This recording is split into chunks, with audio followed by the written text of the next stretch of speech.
All right, so here's our electromagnetic spectrum right here, okay? And so this is radio, like my favorite radio station is 103.7 FM, okay? And, or excuse me, no, it's 103.7, the river. And this is megahertz here, 103.7 megahertz. Channel 2 is my favorite TV station. So this is radio and TV. Microwaves is a microwave oven. Infrared is, snakes use this to detect. If you're getting chased by the police and you're hiding, they have what's called an infrared sensor that can pick up your body heat.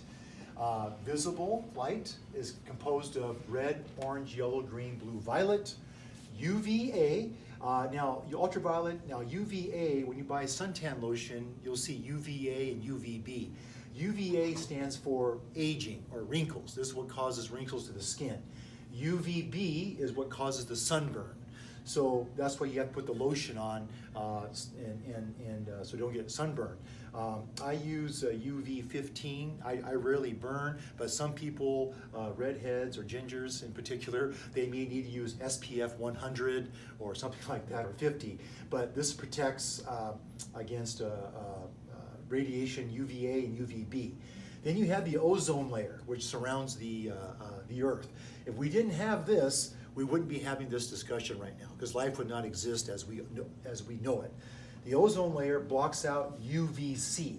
This is what's used to kill bacteria, irradiate food. So you watch any of your sci-fi movies about infections and stuff. When they walk into a room, they see this blue, you see this light comes on them. That's UVC, which kills bacteria, viruses, and things like that.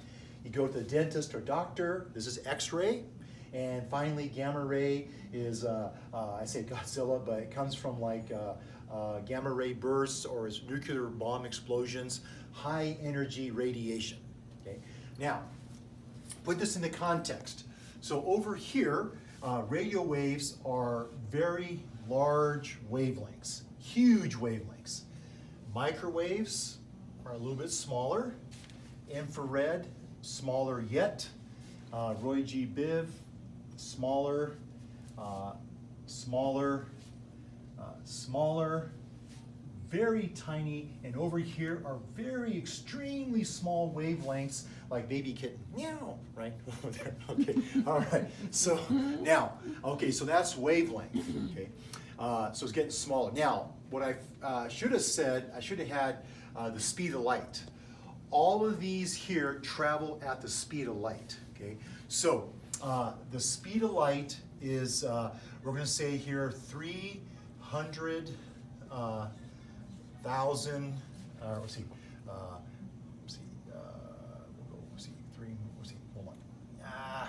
hold on. Okay, we're going to say 3 times 10 to the 8 meters per second, or we can say 186,000 miles per second is how fast the speed of light is. Everything here travels at the speed of light. Okay? So everything travels at the speed of light. Okay?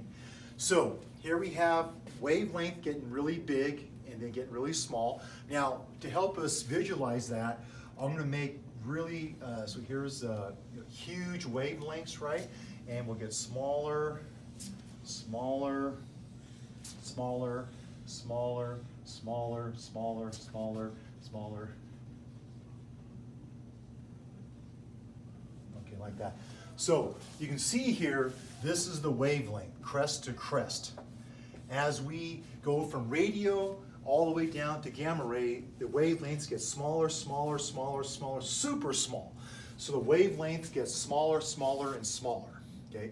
Now, as a consequence, if the wavelength is getting smaller, down here, frequency, which we'll call little f, is very small here. As we go this direction, frequency gets bigger, bigger, bigger, huge, bigger, and finally very huge frequency, huge frequency.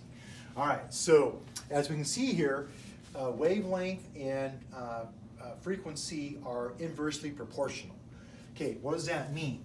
Okay, that means that before we knew that velocity of a wave was equal to wavelength times frequency.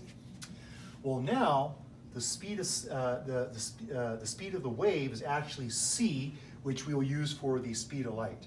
This does not change, so that equals wavelength times frequency. So if the wavelength is really big, frequency has to be small.